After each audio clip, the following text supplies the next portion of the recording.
In Origin's Checkmate 14 2022 release, we enhanced checkmate programming, adding the ability to program composite tolerances.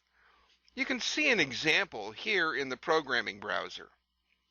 Now new in Checkmate 14's 2023 release, we took the composite tolerancing to the next level. Automatic analysis and reporting via the Geometric Tolerancing Manager, or GTM.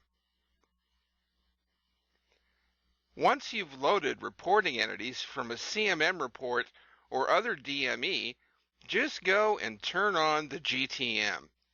Using Origin's long-time established soffit engine, the GTM automatically evaluates the GD&T, now including composite calculations with bonus.